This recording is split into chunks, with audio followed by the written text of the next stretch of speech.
pronounced Betts 10 minutes ago. He's dead? As near as anyone can tell. His mom's alive, though, mainly due to the fact that Betts dressed her wound so carefully. She's going to pull through, at least for the present. Cancer? Yeah. It's, metastatic rhabdomyosarcoma, to be precise. She was treated for it previously. Got a clean bill of health about 3 months ago. You did a good job, Scully. You should be proud. I want to go home.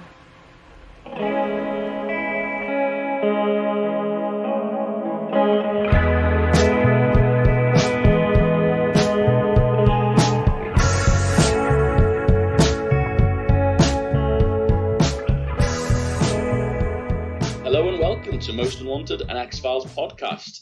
I'm Daniel Checkley, joined by Luke, as always. I don't know why I full named myself there. Yeah. It's a bit strange. One question. So what's this? Week 8 of lockdown. Yeah. How many of these have hopefully I came with what is all that commotion over there? I'm dropping pens like there's no tomorrow. Well, so last week I know we were struggling for what we've been doing and stuff like that, and sort of just reporting sort of a general chit chat before we get started on the episode. I came prepared last week, so I'm hoping you've done the same this week. What have you been up to this week? Nothing. I think this has been the first week where I'm just like proper sick of lockdown now, you know what I mean? Like, yeah. It's, yeah. There's not, most of the times I'm like, yeah, it's fine, but this week I've just had no enthusiasm to do things, and it's just like, and I mean, don't get me wrong, I'm not like being all woe is me, because I know there's people out there who've had it much harder than myself, but yeah, I think it's just grinding you down now, just being stuck in. But yeah. I understand that. It's beautiful as well. I know. That's the thing, innit? Like, it's coming up to the point where people will be taking like bank holiday breaks and stuff like that, and it's it's just one of those. I mean, I've also been spiraling downwards even more by watching Ricky Gervais' second series of Afterlife. Oh yeah, that is on my to watch list. I don't know whether I can deal with the sadness right now. So it's one of those, and it's like, it is quite grim still. I mean, if you've seen the first series, you know what you're getting into. We're only 2 episodes into it so far. I don't know if was worth it. You know what I mean? Yeah. It feels to me like after what, like, I was trying to sort of remember what happened in the first series when I was coming towards it. And I was like, that felt like a complete story, you know what I mean? Like this, you know, they told the story of how he was an arsehole and is now trying to be better for other people. And that felt to me like a complete story. And the first 2 episodes of this just seem to be what happens after that. And it's like, is that interesting? I don't know. I'm like, me and Tasha were sort of like, we'll finish the series, but we're not sure about it so far. Yeah, I have a bit of a weird relationship with Ricky Gervais. He is, or he used to be at least, my favourite comedian. And like some of the, I mean, Office and Extras, in my opinion, is some of the best TV ever made. And then he's continued to work, and I love his stand-ups as well. But then he's continued to work, and some of the other things he's brought out, such as Derek and Afterlife, and I think there was something else. Life's Too Short. Do you remember that? Life's Too Short, yeah, there was that as well. I don't remember not enjoying any of them. I feel like I've enjoyed all of them. But then whenever I look back, it doesn't seem like it's, I don't know. I can't explain it. It just feels like, because I keep on seeing online, and like, for example, Afterlife is like the big talking point now because it's just come out. And I keep on, the word masterpiece gets thrown around so much by, not just by anybody, by like, you know, people in the industry, people who love it and like want to tell everyone how great it is. And I remember that same thing happening for season 1. And looking back on it, I just don't know whether I thought that. I remember enjoying it, and I remember it being very sad and it sort of being emotionally connecting to me. I don't remember it being a masterpiece. I don't remember it being like The Office. Do you know what I mean? I remember not in like theme-wise, by the way, like just quality-wise. I mean, yeah, I did think it got a bit. overhyped, I guess. I don't know if that's the word. Like, don't get me wrong. Like you said, it was good, but it's definitely good. You can't deny that. Yeah, but I don't know. I feel like this. It's weird that this. It gets to a weird conversation with Ricky Gervais because he's got sort of a cult of personality around him at the moment, where it's like you're either with him on everything or against him on everything, and you can't just like his stuff. You know what I mean? Like, I know there's some people like who despise him because of his like stuff on Twitter, or his like stuff that he does, like when he does the Golden Globes and stuff like that. And it feels like you have to either love him or hate him. You can't sort of be like, I think he's a dick about this, but I also like Afterlife. You know what I mean? Like, it's weird. I think if I was to sort of pick at something, I remember watching the first season of Afterlife, and I'd noticed that some of the like bits that he had in it, some of the comedy scenes, were like takes, like rip-offs from some of his older stuff, or like variants of it. Yeah. And that's not a problem at all. But I remember him doing the Golden Globes this year, and just remembering that's why I like Ricky Gervais. That like hit the edgy stuff, the off the cuff stuff. That's what I really liked him. Can you call a sort of a variant of one of his stand-up sketches a masterpiece? I don't know. I'm not here to make that decision, I suppose. Yeah, there's only so many times. There's only so many times where you can see the same like argument recycle, and you go, "Okay, we get it." In a ring, but I mean, I feel like I'm just ripping on it, and I do actually like the show. So. yeah, I know what you mean. Yeah, like I said, I enjoyed the first series. Second series, we'll see how it goes, but yeah. So the third season coming out. Yeah, that's what we heard, and that's why we were like, we looked at each other and was like, okay, third series. This feels like definitely too much. Well, especially when it was intended to be a limited series at the start. It was meant to be a one and done. Mm-hmm. I get the feeling Netflix have chucked the cash at him, and he's just sort of gone, okay, I'll make a new series of you. But anyway, it's just one of those, I suppose. But anyway, what have you been up to? That was quite a long-winded debate on Ricky Gervais. I've not been up to much myself, to be honest with you. Today, it was the 1 year anniversary of Liverpool beating Barcelona 4-0. I've got it on Blu-ray, so I rewatched that. I sat downstairs and rewatched the whole thing.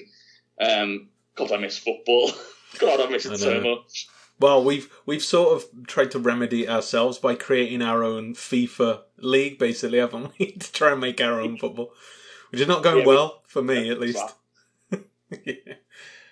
Yeah. So that's sort of curing it a little bit. Yeah. Did I ever? I mean, this is probably a bit long-winded for the intro, so I don't know how much this will keep in, but we'll go with it.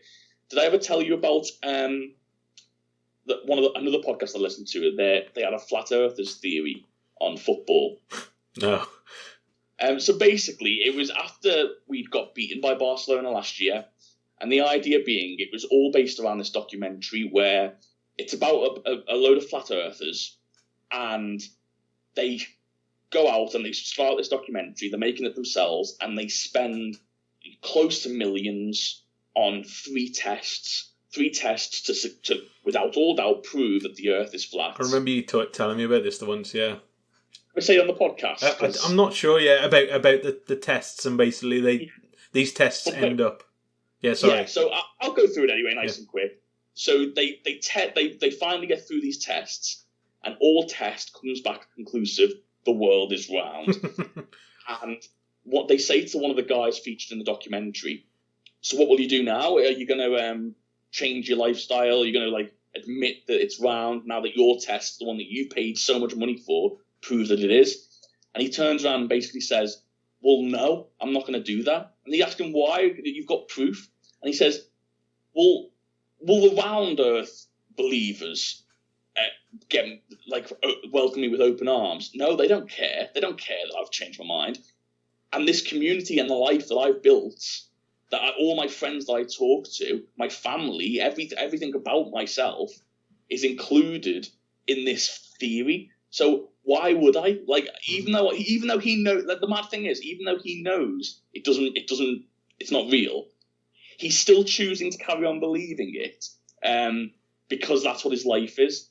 and they one of the podcasts I listen to equates that to football in the sense of like it means nothing, and even like in today's sort of scenario, it's more true than ever. It absolutely means nothing, but I've got so much investment in this product that it does mean something. Do you know what I mean? Like, to me, I don't care whether it's just a sport or it's just an entertainment or whatever you want to call it.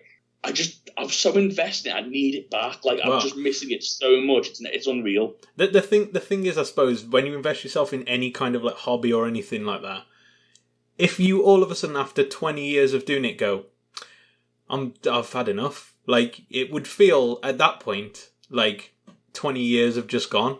You know what I mean? On something. You're dug in. If you did that, does all those great times and all those personal experiences, do they still count for the same thing? Like, you know what I mean? Like, I remember last year when we won the Champions League, it was one of the best nights of my life. Like, it genuinely was. And if I was just to give it up, I don't know, it just feels weird. But like now more than ever, I just realise how important it is to me because, my God, I just cannot stop. Like, all I want to do is just watch some football and just sort of have that passion, get behind my team again. So, yeah, that's what I've been doing. I've been missing football. So we've had one miserable week, basically. Is the basic long and short of it. Well, but I also did watch X-Files. I was going to say, do you know what would be more miserable? If you didn't have a head.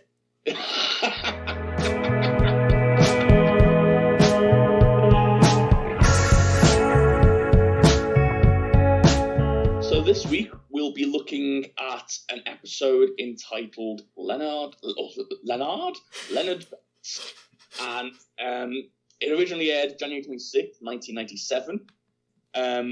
Written by Vince Gilligan, John Sheehan, and Frank Spotnitz, and directed by Kim Manners. The dream team, basically. I know there's a lot of people on this one. I will say before we start, this episode sent me through a loop. Like, the amount of times the tone shifted throughout this episode, I didn't know what to expect because it was crazy. I didn't know whether it was a comedy or whether it was serious or whether it was like a Monster of the Week or the sort of mythology of it. I'm not sure. So it's going to be really interesting to review this one. It's plot-wise and sort of importance to the show-wise a very weird episode, to be honest. Very strange. So we'll get into it. We start off in Pittsburgh, where an ambulance is, got its lights whirring and it's sort of racing down the streets. We see the driver and she's calling back to her colleague in the back who's helping sort of work on a patient. And the patient starts to, I don't know what you call it, like the heart starts sort of racing. Back, basically. Yeah. And so, she asks if everything's okay, and he seems to... What's the phrase that he uses? Standing by. How's he looking, Leonard? Up to his ass an alligator. Yeah, I thought, okay, that's an interesting phrase. It does come back. I think they literally used something that you would remember. Yeah. Just in the callback later, it made sense. But what he does is, he manages to fix this problem with the patient, and just by the looking of him, diagnoses this patient with cancer. Mm-hmm. Like, literally just by it looks like he's just staring. He says his lung is full of cancer. And his partner is, like, amazed. She turns around. I don't know why she turns around.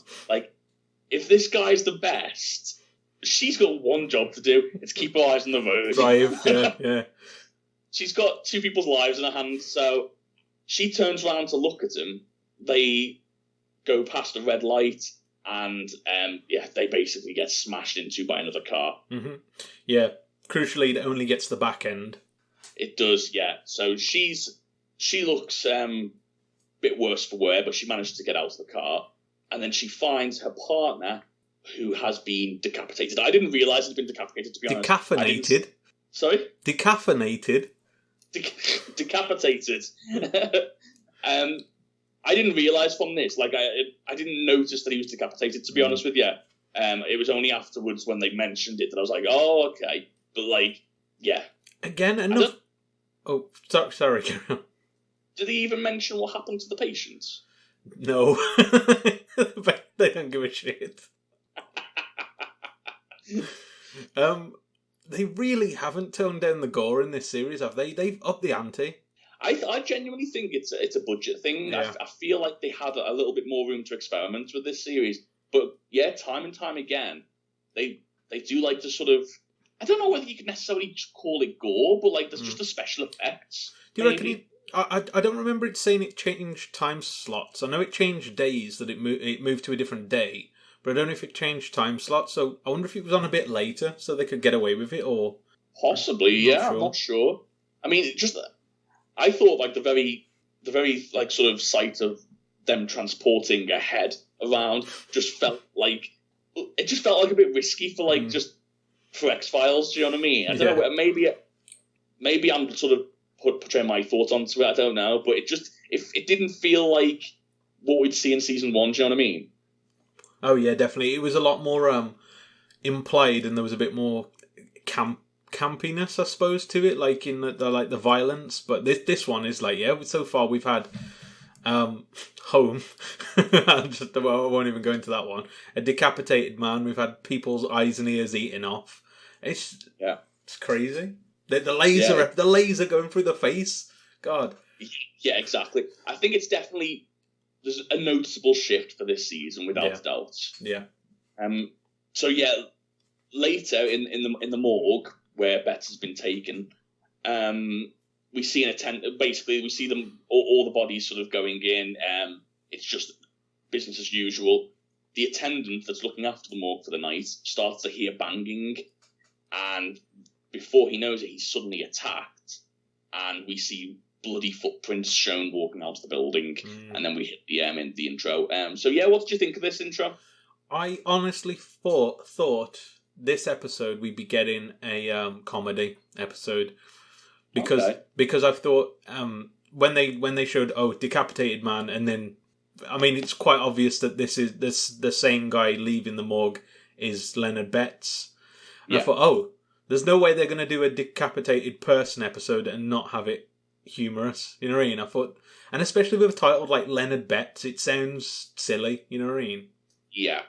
I was very intrigued to see how, like, they did this sort of... I thought it was like a headless horseman type of story. I was very intrigued to see how they did this sort of headless storyline. Yeah. And I thought, I took it at face value. I thought it would be like this headless body. Yeah. That would be a little bit different than what I thought. But I didn't see where it was going from this intro, so it did keep me guessing throughout. And crucially, it wasn't an episode about a gambling man. No, I was very disappointed by that. Yeah. I feel like we should... It made next episode. Yeah, I feel like we should keep doing our guesses. Maybe one day we'll be right. Well, no doubt. I mean, there's going to be one called, I don't know, Werewolf, isn't there? We're just like... It's about a guy betting. It'll be that one. That one will be about a vampire. We'll be like, God damn it. We have actually had a werewolf episode, haven't we? So yeah, sort of. Yeah, the Shapes one, was it? Yeah. So we'll have to. We'll keep guessing. We'll see how many we can get right. So Mulder and Scully are called to the case, or more correctly, I suppose, Mulder drags Scully to the case, and she doesn't really know what she's doing there. They start investigating. He puts forward this theory that this guy, even though he's been decapitated, walked out of his own morgue. This is further, in Mulder's eyes, confirmed when they have this surveillance tape of the morgue afterwards, and we see the guy in the attendant's clothing. But there's a sort of a screen flare or like a disruption in the tape, and you can't see his head, which I laughed when I saw that, and it does go to your comedy angle where just them having this option and then the tape being distorted just the right amount of his head, yeah. You see.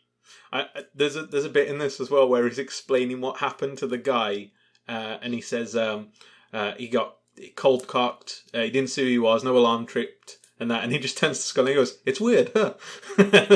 Like he's led her by the nose to this, and she's like, "What have you dragged me into this?" Yeah, Mulder's. I like Mulder in this episode actually because he's very light-hearted throughout it, and it is quite funny to watch. Like again, it's like the Mulder from season 2 where it's almost like this sort of childish curiosity more than actually investigating. Yeah. And it was to see that Mulder back, especially because this season in particular, like we said earlier, it's been so much darker than previous seasons that we've not really got to see that sort of joyful side of Mulder too often. So it's nice to get that back a little bit. Just a quick question as well. Do you reckon you could actually open one of those fridges from the inside? Do you know the body ones? No, I don't think so. They do specifically say that it was open from the inside. Yeah. I wondered to myself, like, how did his feet start bleeding? Yeah. That feels weird to me. Like, I guess the insinuation is he's kicked it so much that his feet have started bleeding. But we know he only kicked it like 8 times. Yeah.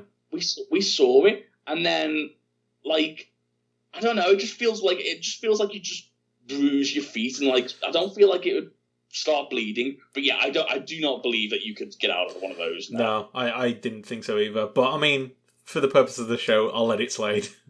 Yeah, it doesn't bother me either that he did.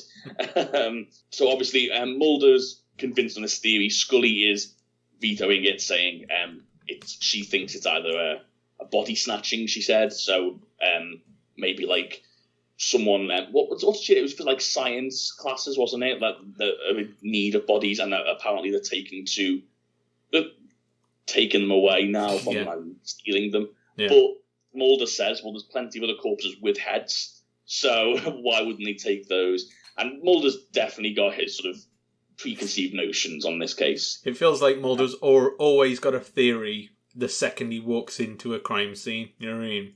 Yeah, exactly. But the thing is, what they don't show you is, they don't show you looking through the case. Like, it feels like he spends hours looking into all the details of the case and then doesn't tell Scully anything until she gets there.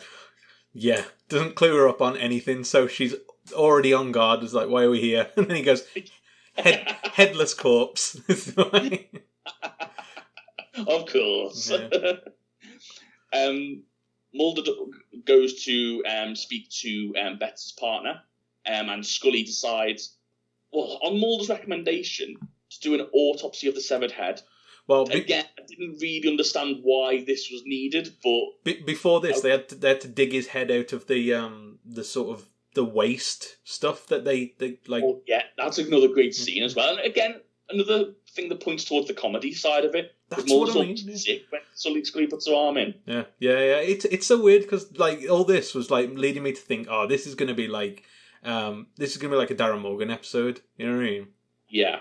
Well, so yeah, like you said, they fish the head out of like this sort of septic tank, I suppose, or whatever the medical equivalent is. Yeah.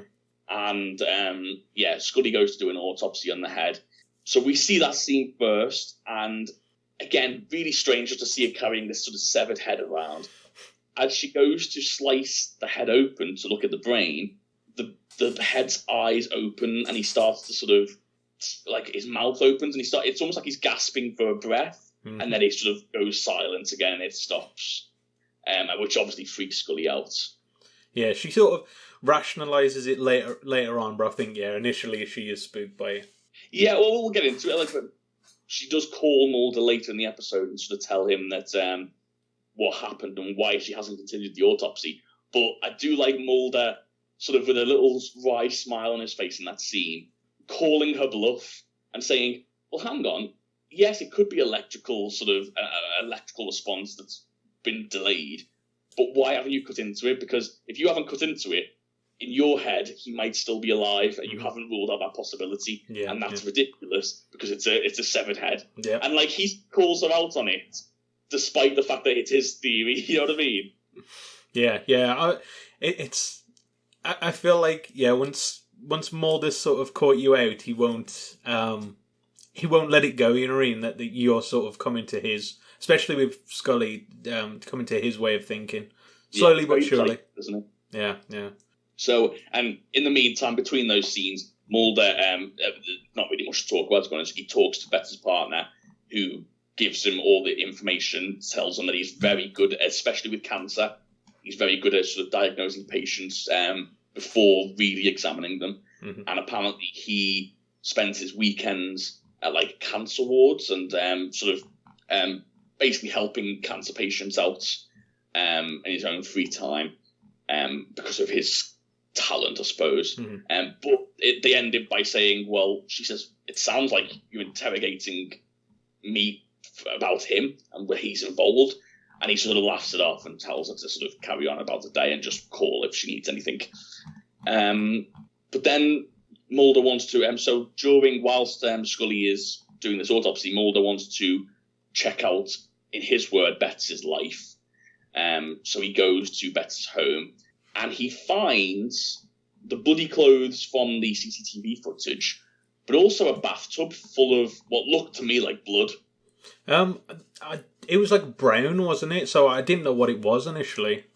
I couldn't quite see, because like maybe it was because of the time I watched it, but like, you know when the sun hits your TV? Yeah. Like, there's a lot of reflections and it's just a dark scene. You're saying but you didn't watch it in the optimum viewing method? Say that again, sorry. You didn't watch it in the optimum viewing method? I know. I should have, really, but I did watch it in the middle of the day, though. Which, to be fair, for X-Files, tends to be a big no-no because there are so many dark scenes in X-Files. I know. That I can never see the screen. I always regret it as soon as I put it on.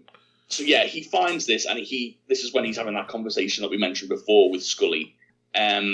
What does he find? I can't remember. I didn't make a note of the bottle. What was the bottle?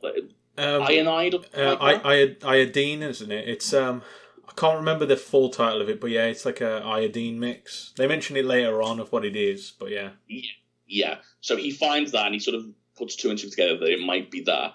And he tells Scully that what he's found, and what we don't know is when Mulder leaves the room, we start seeing the bathtub bubbling, and we see what we can only assume is Betts' head, but it looks disfigured, like it almost looks like he's been burnt. It looks like a prune, doesn't it? Yeah, exactly, but like it's been dried out, exactly, and we see this sort of head pop up from the bathtub. So yeah, what did you think at this point?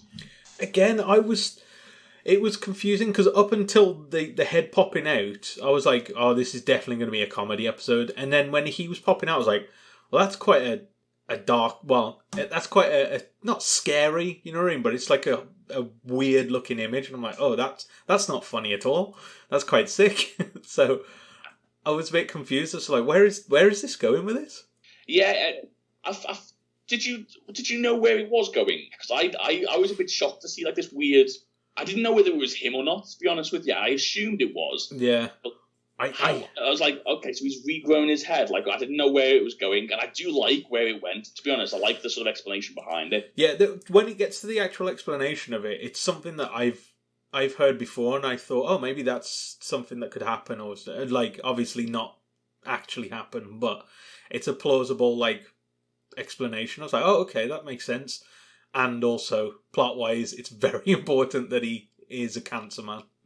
Yeah, exactly. So, I think the next scene is the interior slices of Betts' head, isn't it? Yeah, so they take it to this pathologist, basically. Yeah, this is I don't know whether this is pseudoscience or whether it's real, I'm not sure. This is the bit in the episode where I decided I'm not going to make a note of this because I don't understand what's going on. No. There's one bit in this I did really like, though, when they're doing the casting, the head, in the like plastic. And they said, so you can slice into it. And then Mulder just goes, oh, you've got yourself a nice paperweight. And then he just starts laughing at his own joke. I mean, a great shot of like the sort of, I don't know what substance they use, but like they're getting this head prepped and the head coming up. It's just a really eerie looking shot, and then offset with Mulder's humour, which is quite nice. It did make me laugh though. I wonder if he ad-libbed that part, because it did seem very like, you know what I mean? Like, it didn't seem scripted, you know what I mean? Yeah, I know exactly what you mean. Then they managed to take a slice of the head, and what they do is I think it's like an X-ray. I'm not really sure what it is. Like they start to examine it first, and they find this what looks to the examiner like cancer. He says, but it can't be.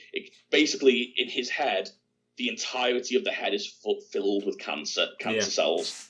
And he said it can't be that because he would have been dead long before this could have ever got to this stage. So he assumes that there's some sort of damage to the original head through the sort of polymerization of the head, but he's not really sure what's going on with it.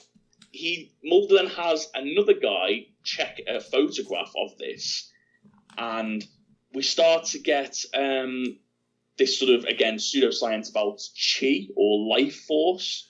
And his idea is, apparently you can take photos of like lizards who have lost limbs, and even hours after they've done that, you can still get a sort of an outlier of their tail or something like that. Mm-hmm.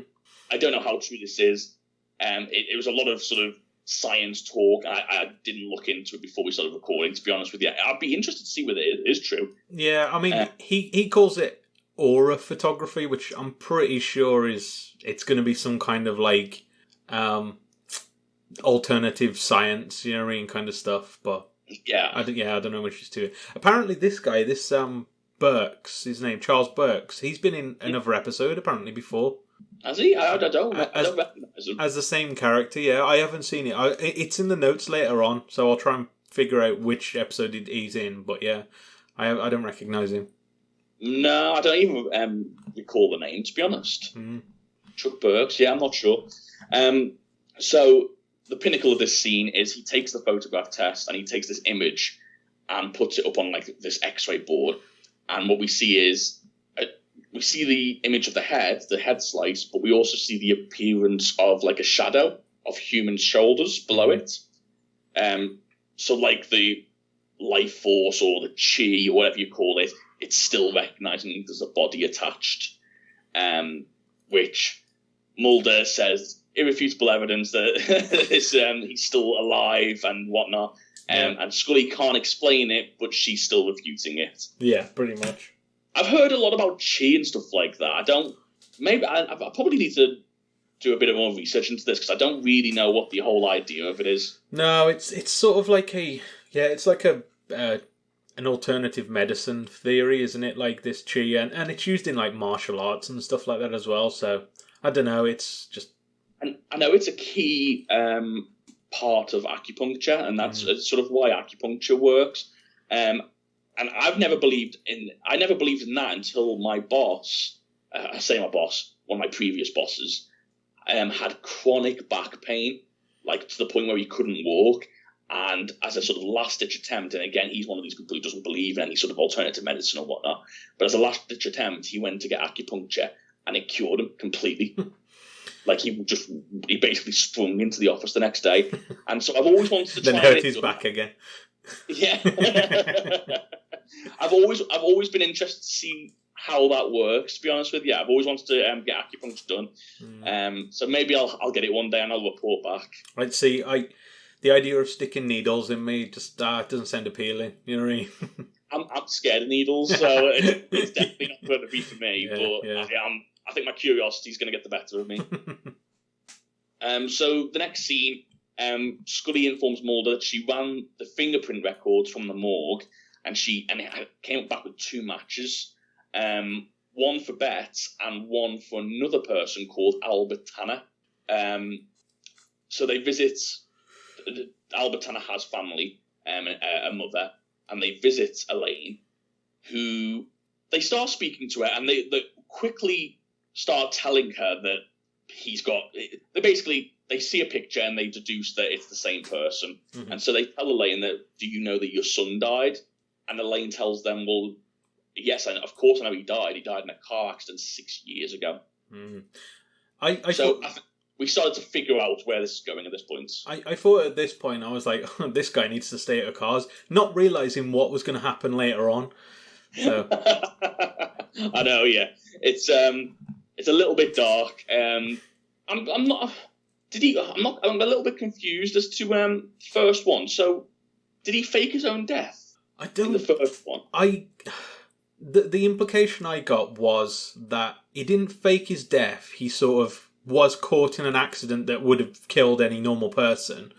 So he must have been at an age where he thought, well, I'm going to have to just make a new identity up. Otherwise, people will be cotton on to what me. I got from it. Yeah. But then I didn't know whether I was just misreading it. I'm not sure. We also did get a quick scene of, I think her name's Wilkes, the ambulance driver. Yes. And she overhears on sort of the, what do you call it?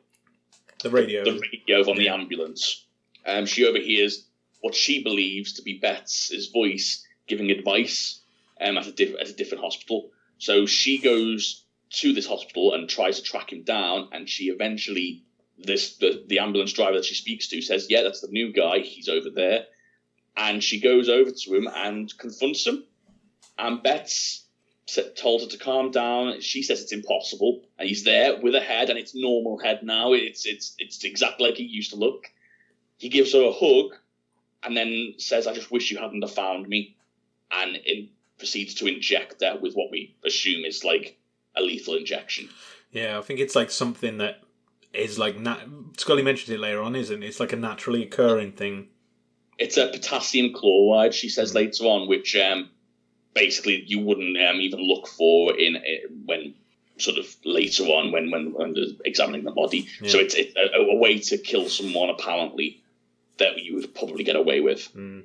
One thing about this scene, is this the same hospital that he worked at before? I don't think so. Okay. I feel like people would know. That's where I thought. Initially, I thought it was the same hospital because I just assumed that you would have like the same sort of ambulance dispatch like places, like because I know in the UK, I don't know what it's like in America. In the UK, they have like one ambulance dispatch place, and they just take people to different hospitals based on which is the closest, isn't it? So I thought when he turned back up as an EMT, I was like, wouldn't anyone recognise him? And go, hang on a bit, you died. So I was died. You don't have a head. yeah, I was a bit confused by that. But I mean, if it was a completely different place that she wasn't working or something like that, then that makes more sense. But yeah, it did. I was a bit like, what was his plan here? Yeah, but it was a bit strange. I did wonder like why would he go back to work? I didn't realise that this guy was a bad guy, to be honest with you, because he didn't seem like a bad guy, and he just seems like someone that survived and has to hide it. Basically, yeah. Would you learn a little bit more about him? He's kind of like a nicer Toombs. You know what I mean? Like, Toombs is doing everything he needs to do to survive, but he's also a bit of an arsehole about it. Yeah. Whereas my thing was, he's helping people by detecting their cancer. Little did I know that helping is probably a little bit stronger a word. Yeah. But it's also like, does he? Because he seems to be able to like save people and stuff like that all the time. Is he only saving the people with cancer, or is he doing it with everyone? And then he's going, oh, by the way, this one's got cancer, so I'll save him for later. Well, he's got to be saving other people, I think, otherwise he'd lose his job. That's the thing. So it's that's what I sort of thought, that like, don't get me wrong, what he's doing is bad, but let's put that on record. Murder is bad. Eating a lung, not okay. But like on the flip side, he is saving people's lives, and he's trying to just get on with his life, really. So I'm like, is he evil, or is he just Is he just sort of having to do this? Yeah. Which is quite funny because this whole evolution theory that Mulder's got, which I'll get into now, is basically he believes that this cancer, that he has got cancer inside his body, but it's a different type of cancer. It's a non-destructive cancer. Yeah.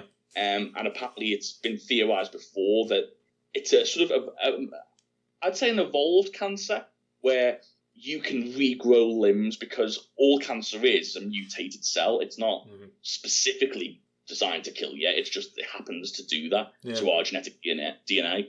Whereas the cancer in him tends to be able to help him and sort of let him regenerate, almost like a lizard. Yeah, basically.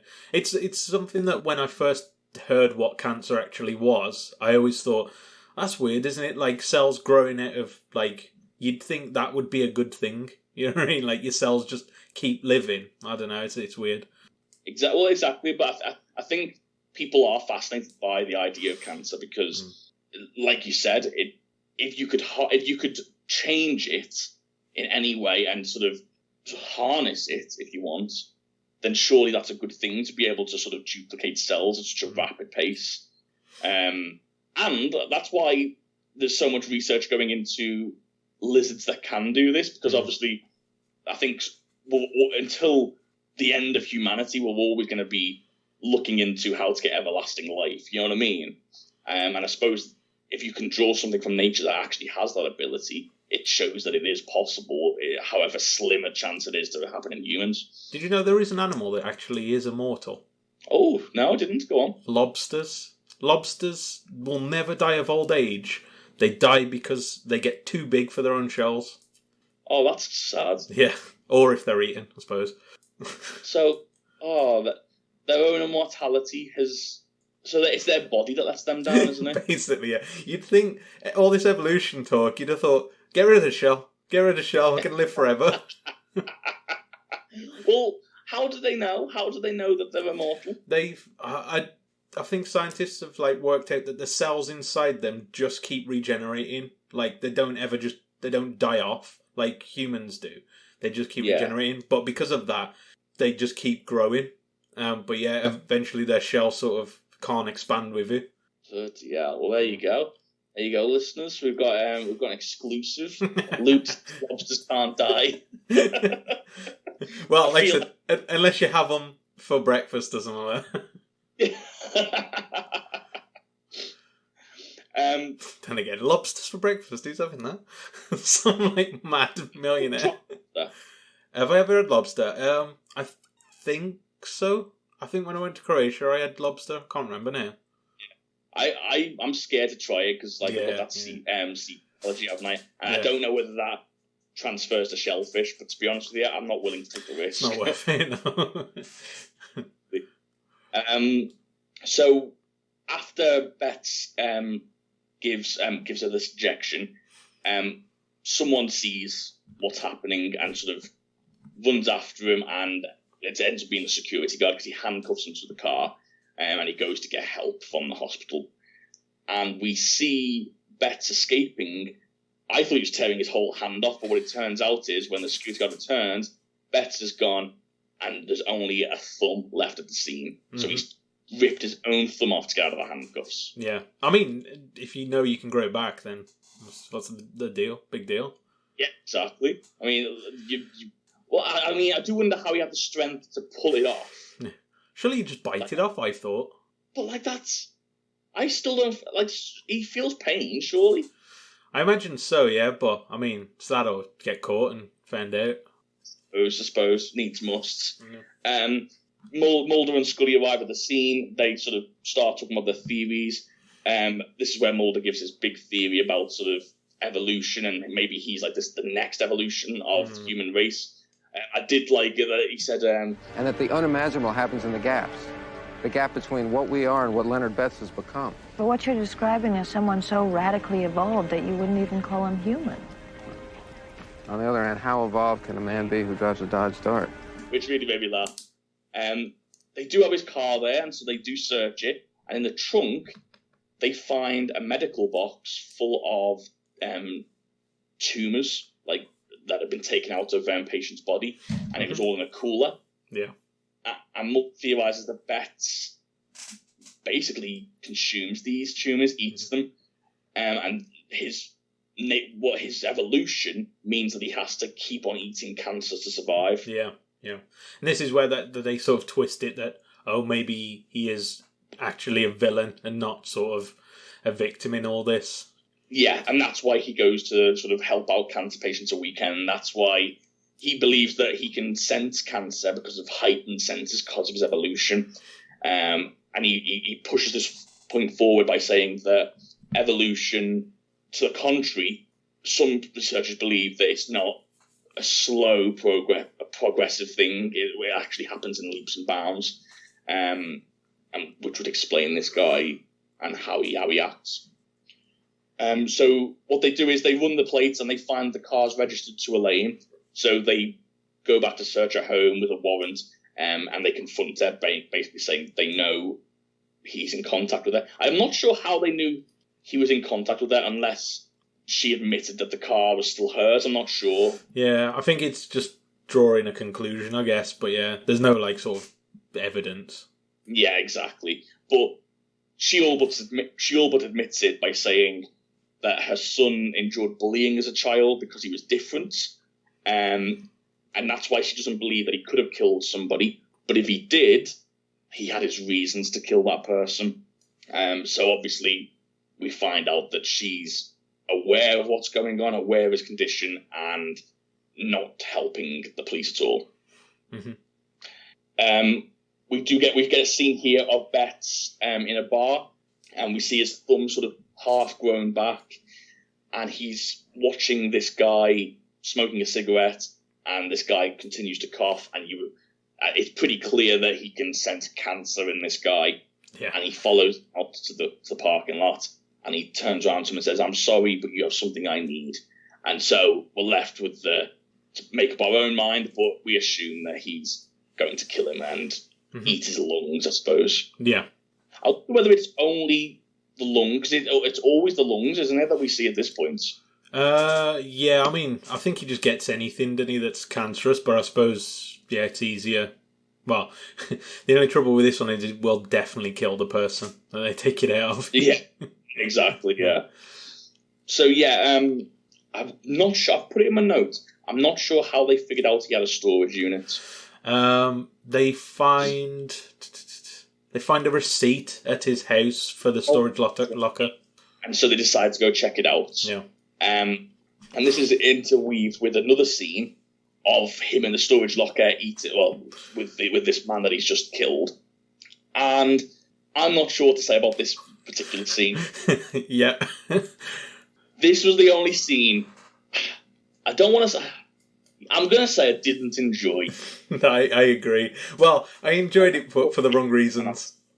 Sorry, say that again. I enjoyed it, but for the wrong reasons. Yeah.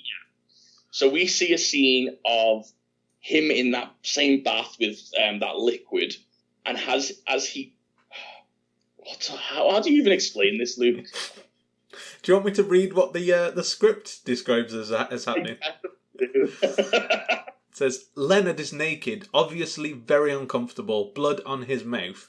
He proceeds to give birth to a fully formed another Leonard out of his mouth. Ew. The new Leonard screams in agony. Okay, so that's pretty perfect. Yeah, he gives birth to a second Leonard, and the effects, and I've praised them all season, the effects are awful in this scene. Yeah, they are really bad. Yeah. It just looks weird, like his mouth stretches and his whole other body becomes like this sort of skin.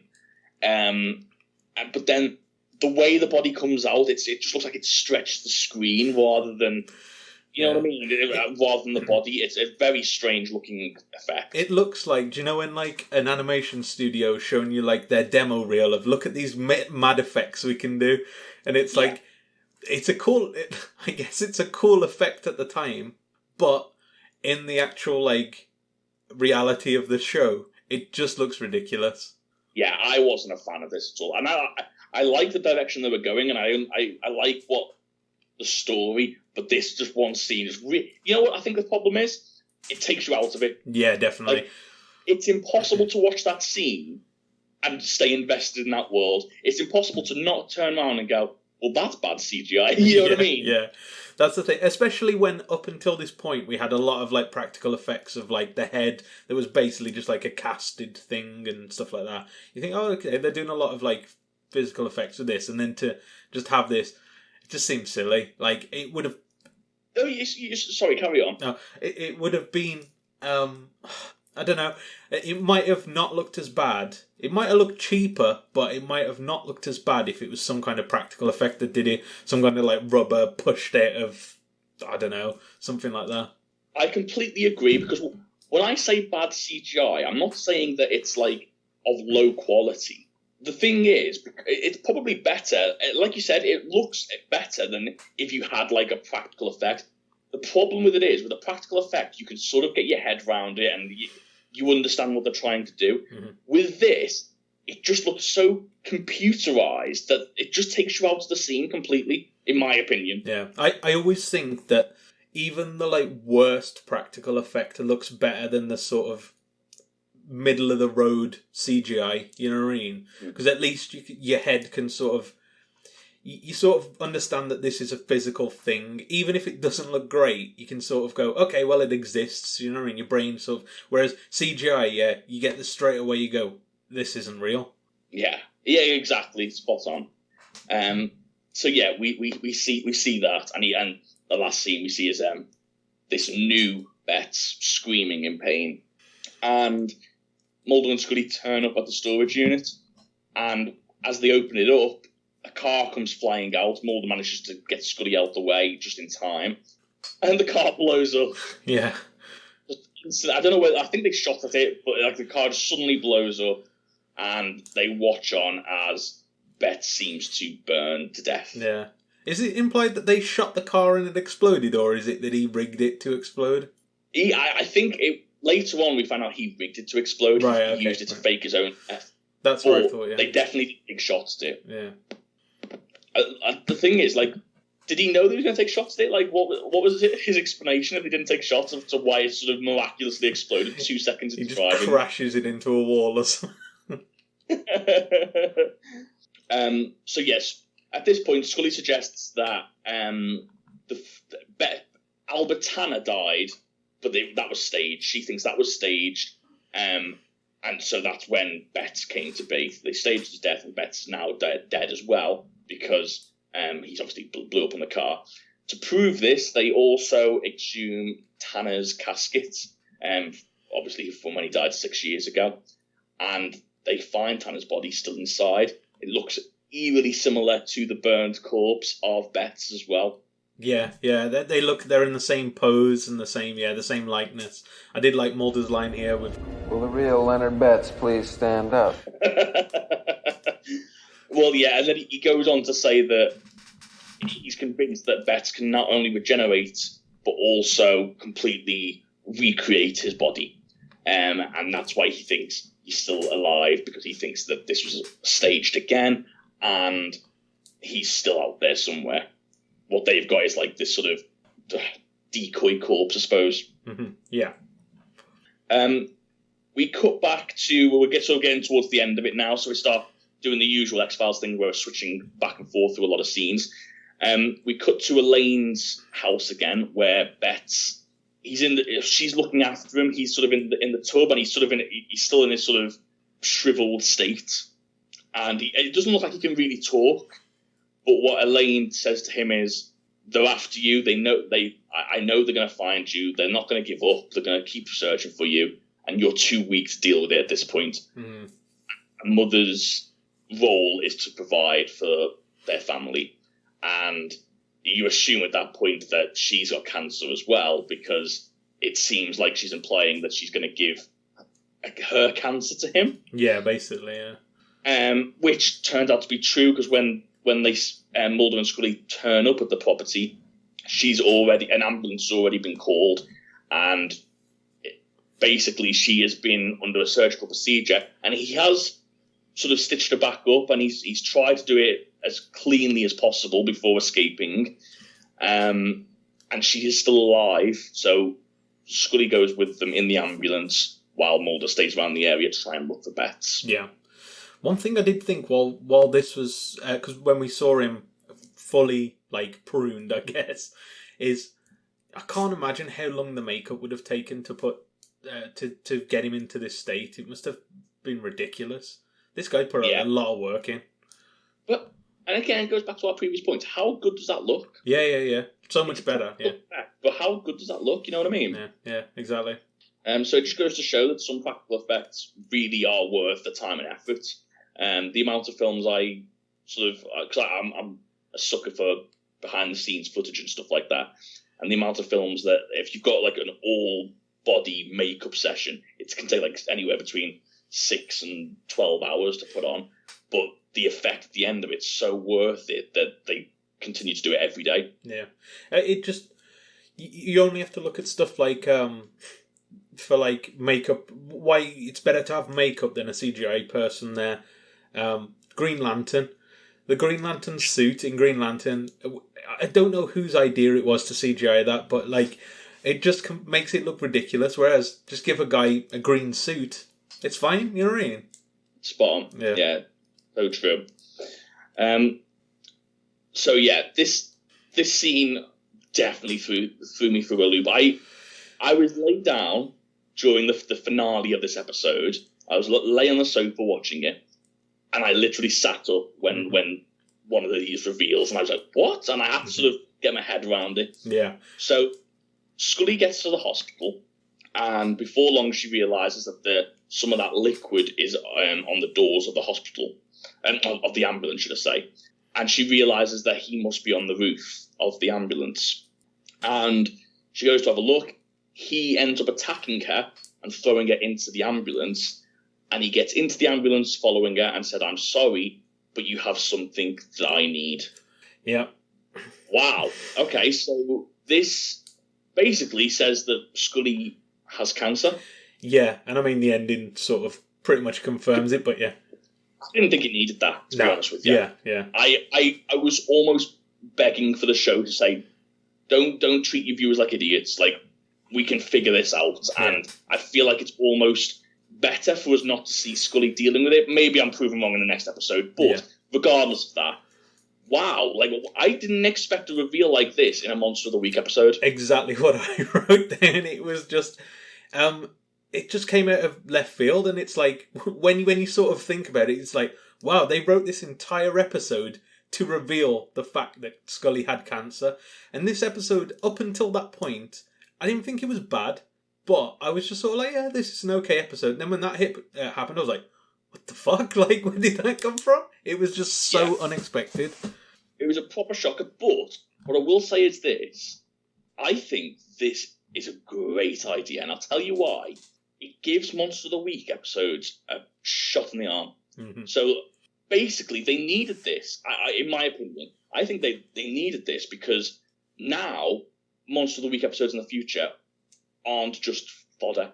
That's like, you can still enjoy them, but you never know when a serious reveal like this could come in. Whereas previous ones, you could just skip them if you wanted to because they wasn't important to the story. You could get by without them. That's the thing. I'm just missing this one. Yeah, I know. That's the thing. Like, this episode, really, without the major thing at the end, if somebody said, "Do I need to watch this one?" I'd be like, no, probably not. You know, if you want to check it out, you can. But now it is essential, and yeah, like, you're right. It makes whenever you see Monster of the Week episodes, you have to switch on a bit more because there can be crucial, like, story elements. And we've had two of these now with, like, with last week, not last week, with Paper Hearts as well, dragging into Scully's, Mulder's sister's background. So it's just teaching you now, as you said, he's teaching you to sort of pay attention to Monster of the Weeks.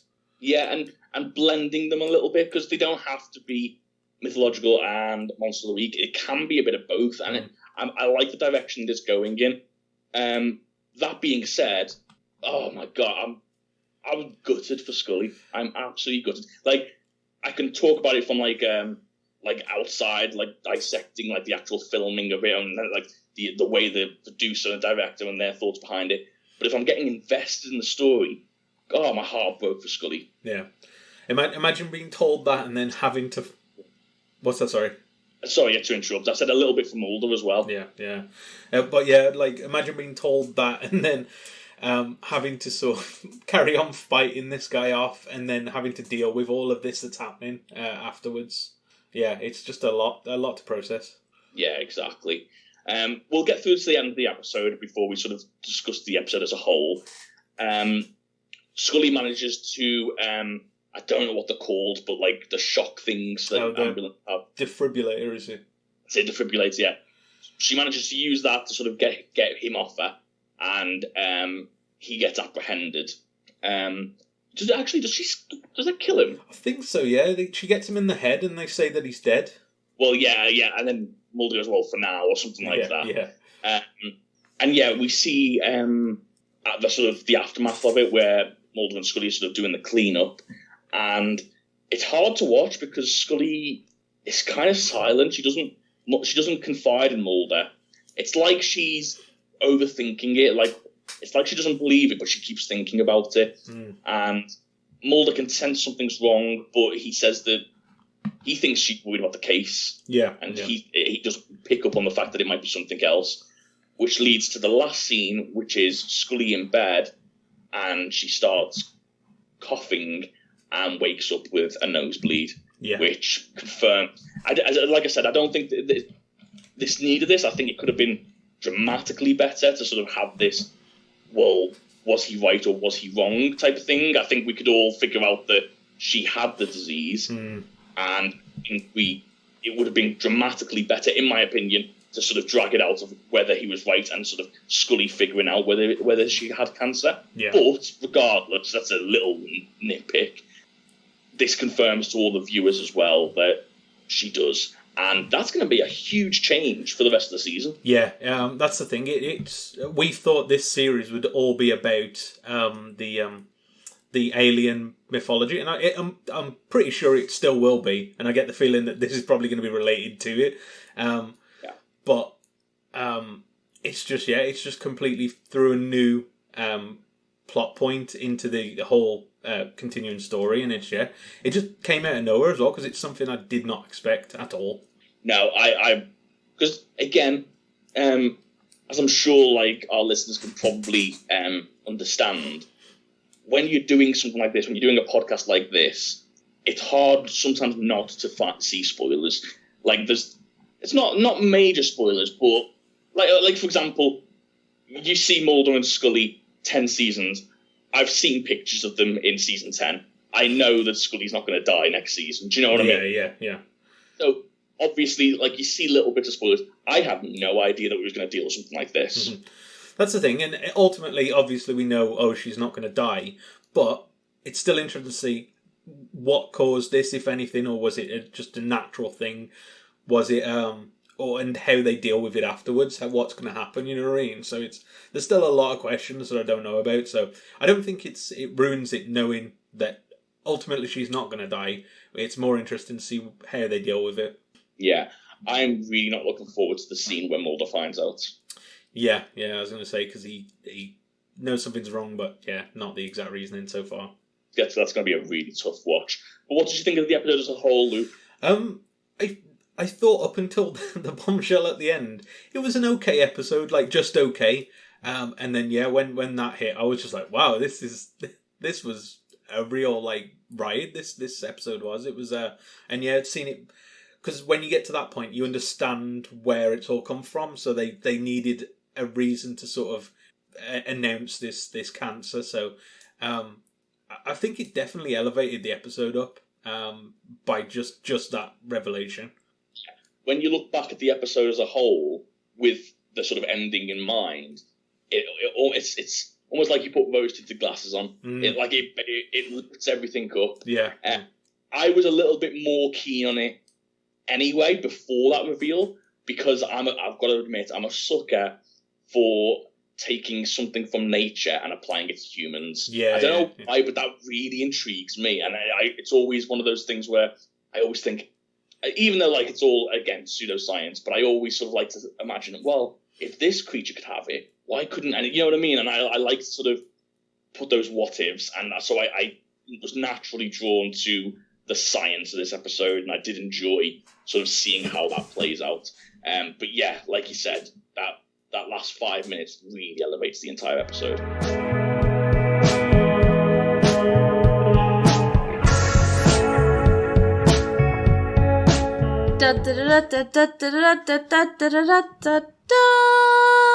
Luke's production notes. Scripts written by Gilligan, Shaban and Spotnitz were humorously credited by the production crew to one John Gilnitz, a portmanteau of the three writers' names. According to Spotnitz, the script for Leonard Betts was not particularly well loved at the time, but became one of his favourite monster shows. Wow, I like the name montage. I love a good name mashup. I think portmanteaus are my favourite thing in the world. What's that? It's when you take two words and just smash them together. Oh, brilliant. I like the fact that we'd be Duke. Or Laniel. Or if you're going to use my my nickname, the one that you most use, it would be Lex or Chuke. Chuke's not for good. Lex, I sound like a wrestler.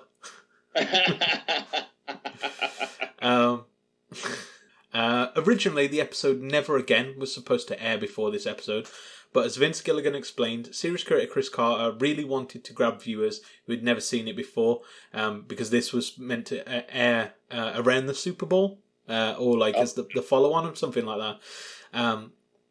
We knew the best way to do this would to be do a really creepy standalone monster story. Thus, the air date for Leonard Betts was flipped with Never Again in order to ensure that the former episode, which featured the show's two stars in their traditional roles, aired after the Super Bowl. Wow, interesting. So yeah, there's a few things in here that sort of talk more about the cancer. I'll read the ones that I can and just skim over the other ones because I don't want to spoil too much. You know what I mean? The episode is the first to confirm Agent Scully's cancer. The idea of giving the character cancer had been floated by Spotnitz during the show's third season, but for whatever reason the concept remained on the back burner until storylines for the fourth season were being developed. So this is a long thought out idea.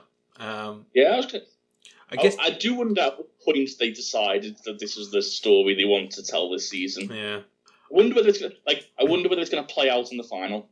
It's it might do. It's an interesting one because it's the closest you can get to killing a character without killing them. You know what I mean? He's like giving them like a life-altering disease or something like that. Ooh, that was deep, Luke. I like that. You've been in your podcast studio, haven't you? You've been brushing up on all your metaphors. Do you know what I mean? Like if you've got like a cast of characters like Game of Thrones where you've got like hundreds, you can get away with killing like main characters. You know what I mean? It's a shock, but the story still carries on. If you killed Mulder or Scully at this point, I don't know what you'd do. You know what I mean? So exactly. Well, you can't. Your hands are tied, aren't they? So it's about as close as you can get. I think it'll be like something like this, or like losing a limb, or something like that. You know what I mean? Something that would like really like hinder their life going forward. Yeah. Reportedly, when Chris Carter informed Gillian Anderson, I'm getting too used to saying Gilligan. When Chris Carter informed Gillian Anderson that a character would be diagnosed with cancer, she was delighted as it presented her with an artistic challenge and enabled her to portray her character in a new manner. However, Anderson was only informed of this plot point after she filmed Never Again, which was produced before Leonard Betts but aired after. Consequently, Anderson said that she would that had she known the twist ending of the episode was while filming Never Again, she would have played the part differently. Regardless, John Shaban considered Leonard Betts to be a great X-Files story and very important because it established the story arc. I'm looking forward to seeing that next week. And sort of she's going to be oblivious.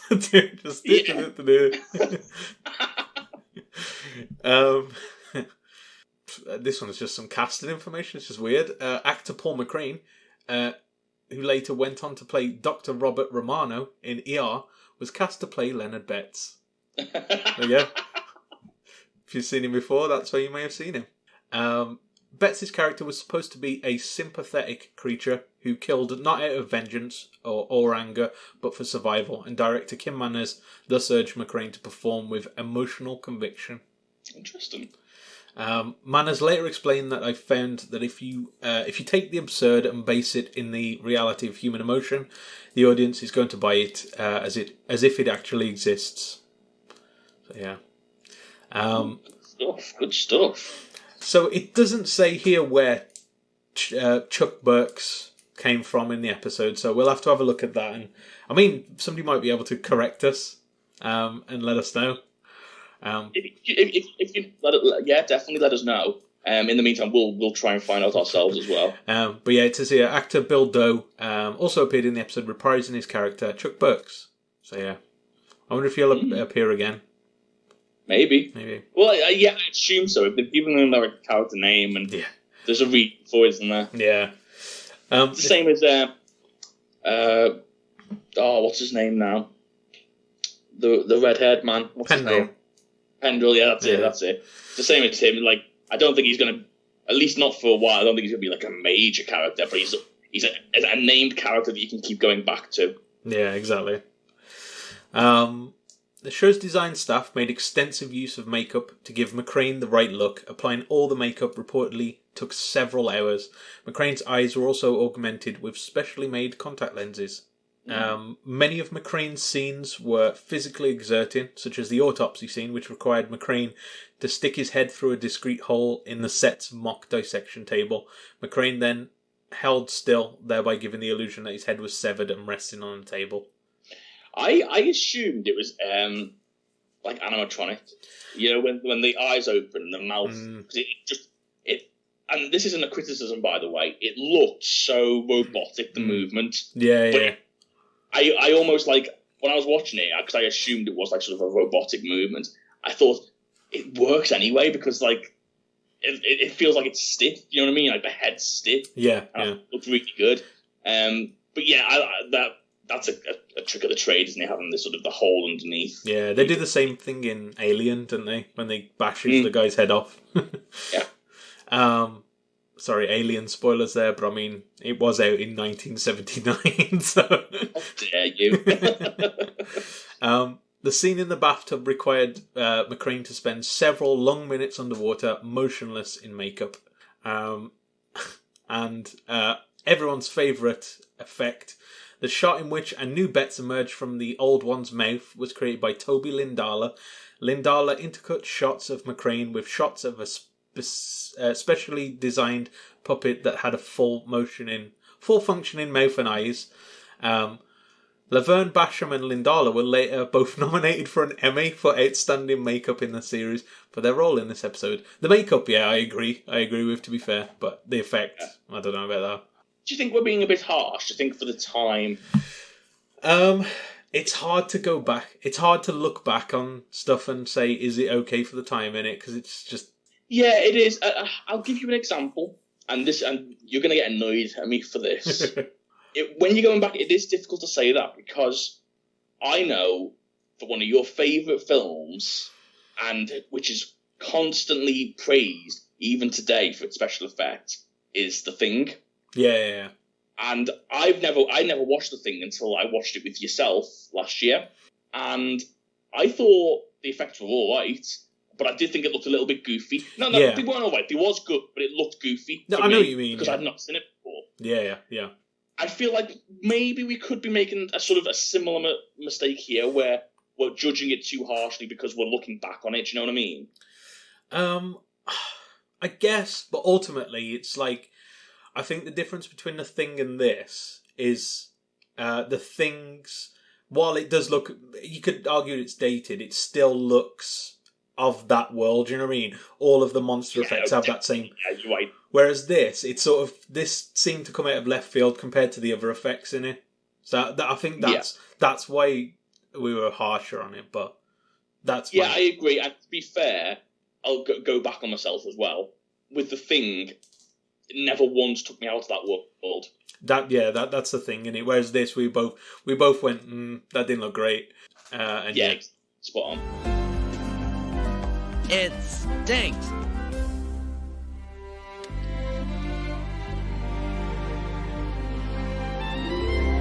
Welcome to the Critic Files. Critic Files. What'd you give this week? I'm gonna go for 7.5. Okay, yeah. See, it's down middle. All the way through, I was thinking 6 in my head. I was going to give it 6, and then with the twist at the end, I'd say definitely lifted up at least a point. So I'll give it a 7. I reckon. Yeah, I think that's fair scores for it. What I think so. What critics say? So IMDb with 2,845 reviews gave it an 8.5 out of 10. Wow. So yeah, quite a highly rated one. Yeah, it seems like from what the writers were saying as well, it's one of their favourites too. Do we have any tweets this week?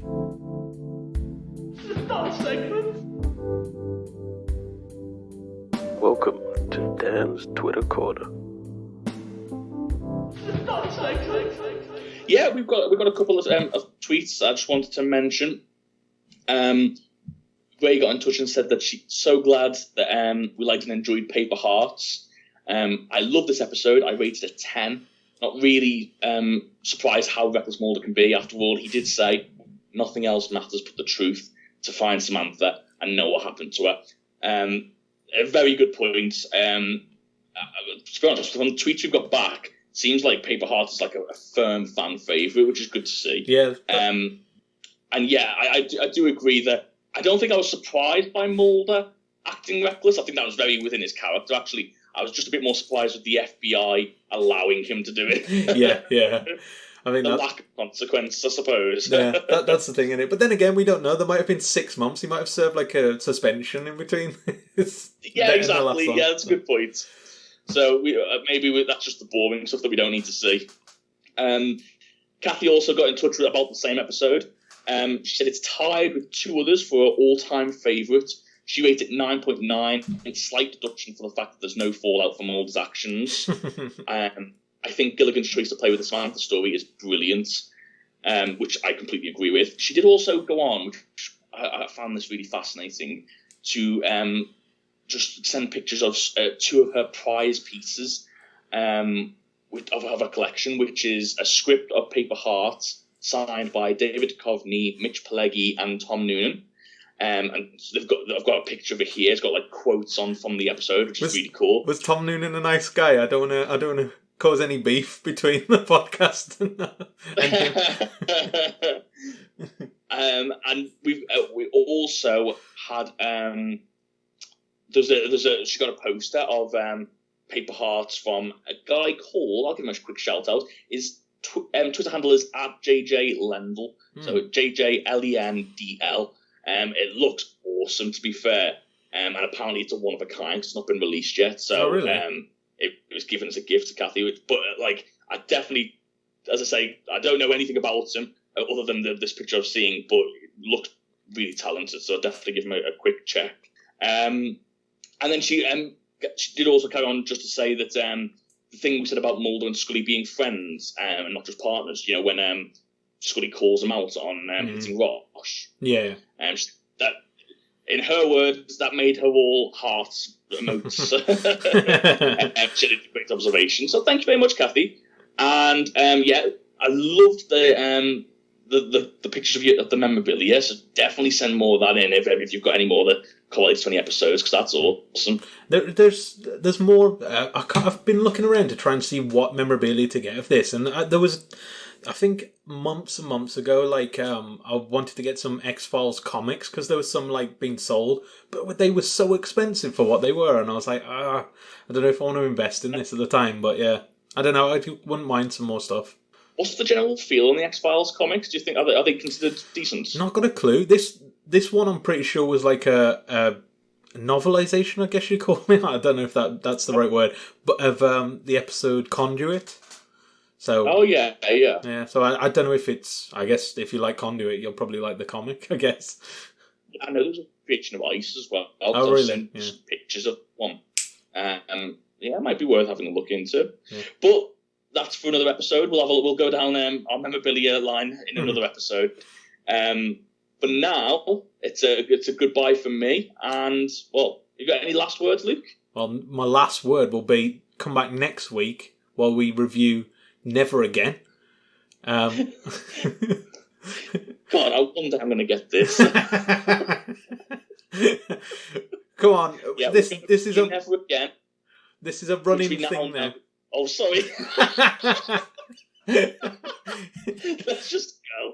Let's just end it. We can't end it. We've got to guess what the episode's about. This is our thing now. Yeah. Okay. Never Again. Okay. What do you reckon? I reckon another gambling episode. Oh, and he's like, never again. But then he goes and puts his house on. Right? Yeah. And then an alien wins his house. I like it. I'm gonna say your prediction comes true. I'm gonna say it's a time travel episode.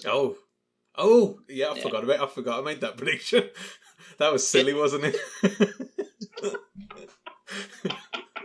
Then again, we did just have a walking cancer man, like, so, you know, anything's possible.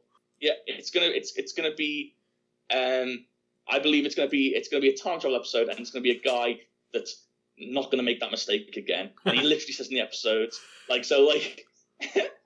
someone dumps him or something like that, and he just turns to camera and goes, "Never again." Oh wow, that's very on the nose, isn't it?